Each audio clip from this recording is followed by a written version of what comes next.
Last week I had the pleasure of attending a performance of This May Hurt a Bit, which I thoroughly recommend to you. If you get the chance to go and see it, do. It's a play written by a woman about the NHS. It's very well researched.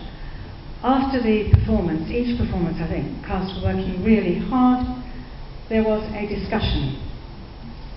One of the main features of that discussion that I found disturbing were people who felt they wanted to reiterate that all politicians are the same, there's no point in voting, and they would never vote for the Labour Party.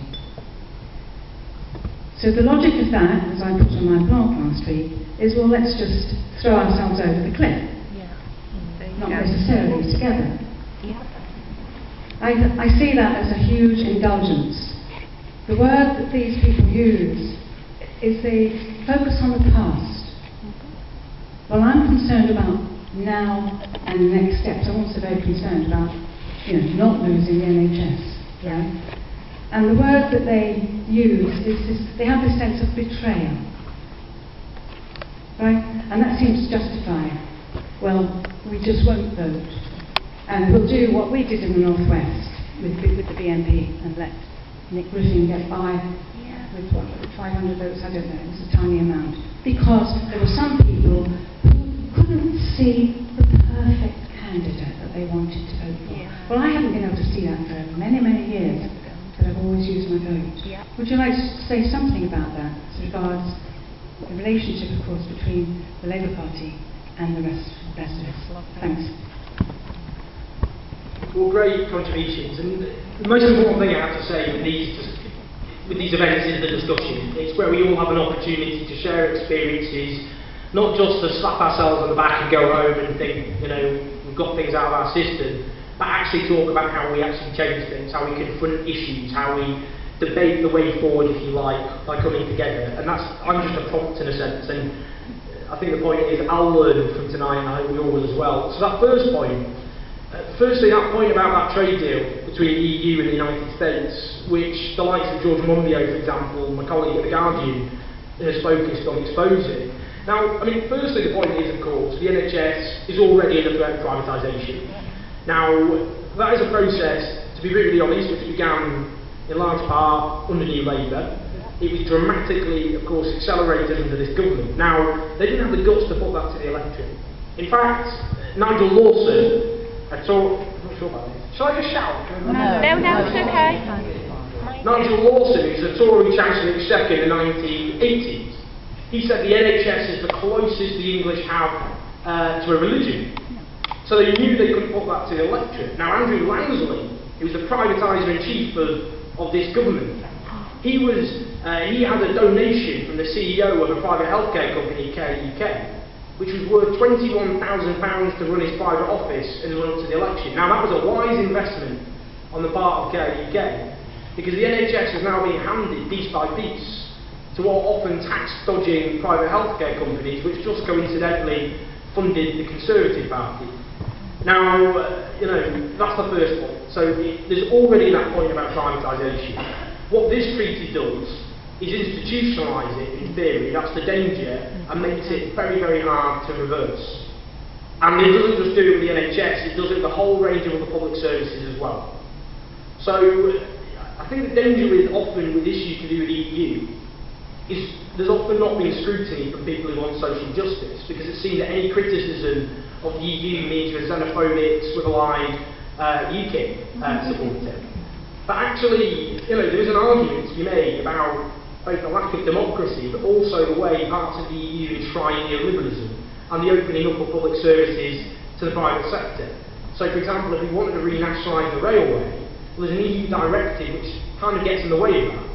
Now, if people want to privatise railway, which they don't, according to the polls, in fact, not only most Labour voters want rail renationalised, so do most Conservative voters, UKIP voters. In fact, most UKIP voters want the renationalisation of energy and water and rail, the massive communists that they are.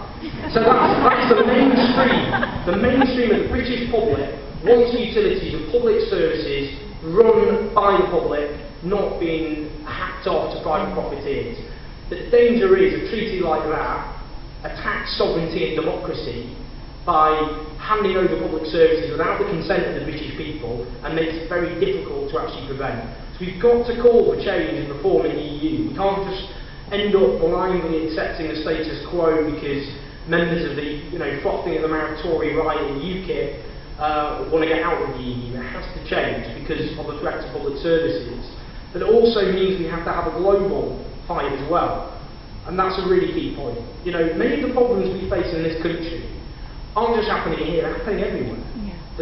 The slashing of taxes on the rich, the selling off of public services to private profiteers, the attack on what remaining rights working people have in the workplace, all of these things are under attack here in Spain, in Portugal, in all across Europe.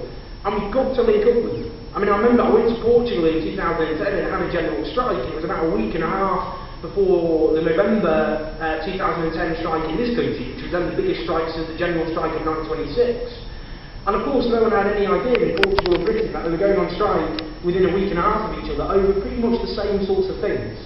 So we've got to start linking up those issues, and I think actually it's easier than before because of social media. That allows us... Self-service tills, I've spoken to the staff there, it says it can actually cut jobs. So any of us who go to a self-service till, we're complicit in that. So we should queue up and go through a cashier's till, even if it costs us an extra 10 minutes of our lives. We're actually supporting someone in employment, and we send that message that no, we don't want to serve ourselves, we want to protect someone's jobs. The other point I want to make is about the accusation of young people being apathetic. I work with young people, I teach at the university. I don't think that's true. I don't think young people are apathetic. I think they get involved in green issues. I'm quite surprised that UKIP have this platform when they have no MPs, and we've got Green MPs in Parliament who don't appear on Question Time anywhere near as often as Nigel Farage. Whatsoever. I know there are lots of people here. There's Colin Watts here, who's building allotments and planting trees and is involved in green politics on a very basic level, greening our city, greening Granby. We've got students here who have been out on marches. I do feel very sorry for students who are now loaded with debt.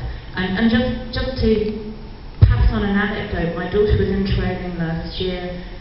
She met some Turkish activists who'd been part of demonstrations in Turkey where shop windows got smashed and young people were imprisoned.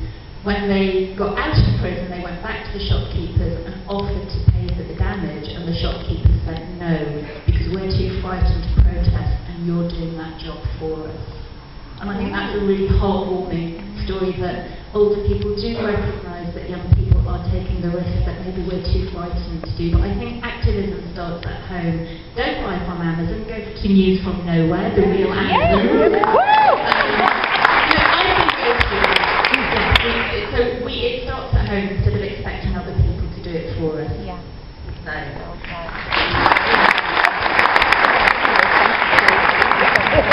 Basically, the first and the last question come together because, when you talk about direct action, the need for that, I agree with you.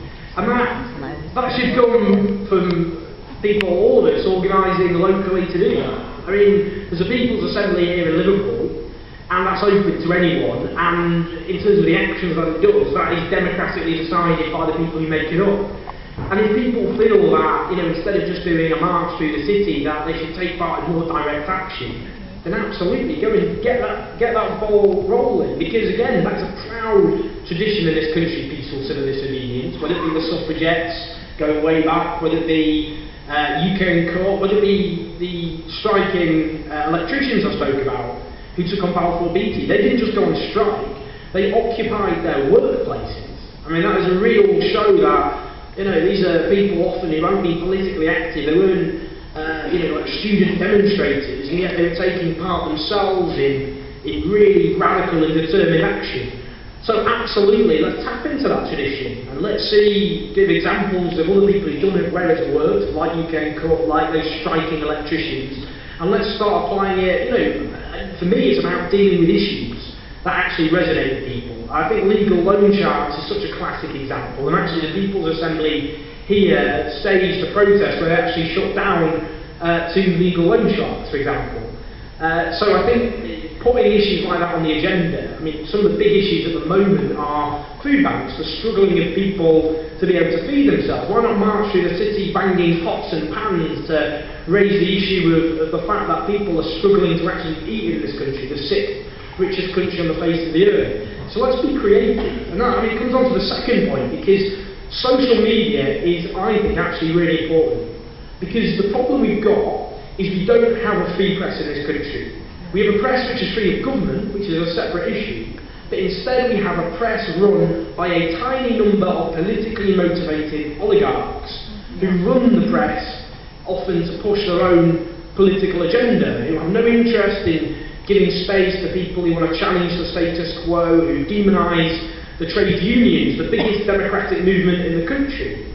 I mean, just to think, how the media do it, how they shift the turns of political debate. Well, we have a situation where the Labour Party is relentlessly pilloried and demonised because it's bankrolled by supermarket workers, call centre workers, care workers, lollipop ladies. And yet, the Conservative Party is bankrolled by bankers and hedge funds and legal loan sharks. And yet it's supposed to be, of course, the Labour Party, and in fact some of its own politicians fuel that agenda of attacking of the fact that there's the biggest democratic movement in the country funding it. And that shows how the media set the terms of debate, and how instead of challenging power, which is what the media should do in a democratic society, challenging those with power, all too often they pick on those, obviously at the bottom, those who don't have power and wealth, with a relentless campaign of demonising unemployed people and immigrants and public sector workers and so on. So by using social media, we can democratise the mainstream press. We can give a platform to voices who otherwise are pushed out of existence. We can use social media to organise protests and demonstrations. And actually UK and Cut have used social media to organise some of their biggest occupations and actions, and student protesters did it. In other countries they've even had revolutions partly fuelled by social media. Maybe we should say that as a hint. So it is possible, I think, let's not downplay the potential of social media to actually use it for social change, to break down barriers, to link together all of this, not just in this country but also with those abroad who are struggling as well.